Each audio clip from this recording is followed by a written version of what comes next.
Vasishta is giving the standard account of how things are and the qualities of beings in the world. It's the story from a standard perspective of what we could describe as Hindu metaphysics, perhaps.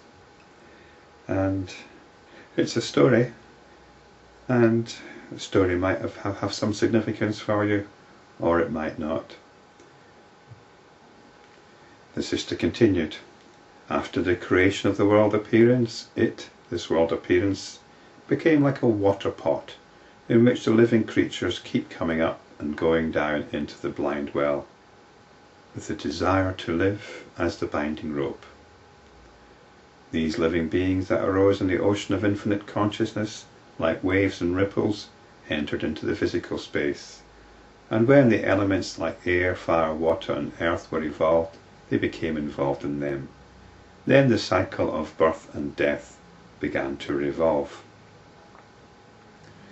So it's trying to explain how the cycle of birth and death arose.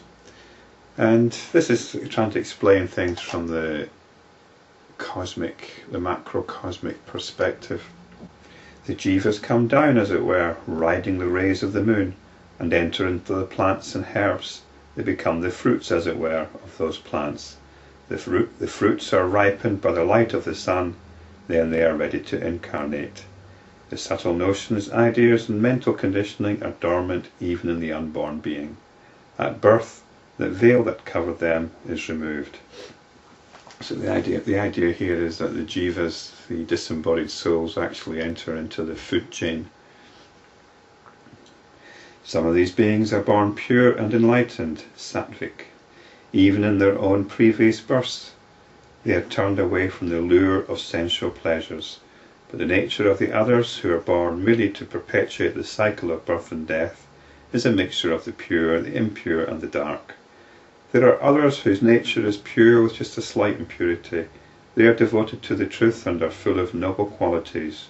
Rare are such people who are devoid of the darkness of ignorance. Other people are enveloped by the darkness of ignorance and stupidity. They are like rocks and hills. Those beings in whom purity is preponderant with just a slight impurity, the Rajasa Sattvic people, are ever happy, enlightened, and do not grieve nor despair. They are unselfish like trees, and like them they live to experience the fruition of past actions. It's quite unusual for unselfish people to be compared to trees. But I think the idea is, you don't think of a tree as selfish or unselfish. A tree is just a tree. And an unselfish person is not a person who makes a point of not being selfish. It's just their nature. And they'll be described as such by others who can compare them with people who might be selfish. So they're unselfish just because that's their nature. They are unselfish like trees, and like them they live to experience the fruition of past actions without committing new ones. They are desireless. They are at peace within themselves, and they do not abandon this peace, even in the worst calamities. They love all and look upon all with equal vision. They do not drown in the ocean of sorrow. By all means one should avoid drowning in the ocean of sorrow and engage oneself into the inquiry, into the nature of the self. Who am I? How has this world illusion arisen? So no matter what you think of the story, the Hindu story about the creation of jivas and how they incarnate and the different types, whatever the situation, we get to the crux in this last paragraph. By all means one should avoid drowning in the ocean of sorrow and engage oneself into the inquiry, into the nature of the self. Who am I? And you can also have a look at the world illusion, or consider the nature of the world as illusion. And you can do that just by examining some of the notions by which we live our lives. One should thus abandon egoism in the body and attraction to the world. These are two poles of a duality, self and world. And when you examine them, their notional nature becomes apparent. Then one will realize that there is no division in space, whether or not a building stands in space. The same consciousness that shines in the sun also dwells as a little worm that crawls in a hole on this earth. Now this is a strange paragraph after everything that we've just had. It's almost as if they're kind of giving the standard story and then the punchline has the true wisdom in it. The end summing up has the true wisdom in it. So one should realize that there is no division in space, whether or not a building stands in space. So first of all, we abandon egoism in the body and attraction to the world. And you don't do that by rejecting the body. You don't do it by rejecting the world. You do it by realization. You turn your attention back on itself. You're then realize pure awareness. And in that awareness there are things happening. And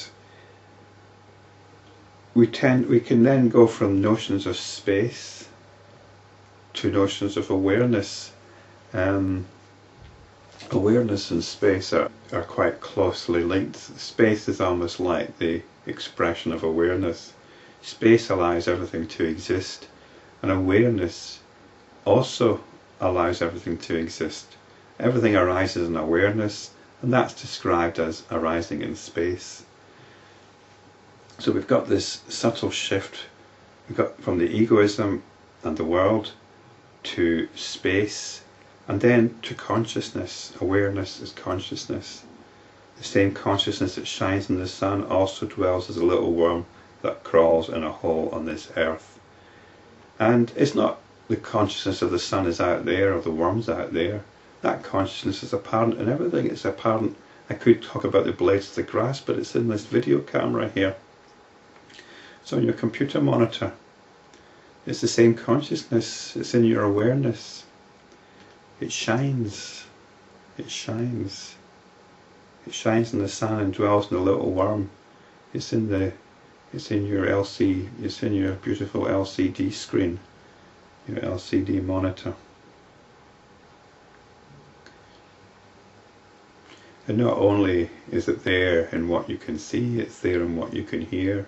It's there within what we refer to as all the avenues of sensory experiencing. There's no division in space, no division in consciousness, no division in the sun or the worm or the computer monitor. It's all arising within awareness, within space, within consciousness. And there's no division. We only make divisions.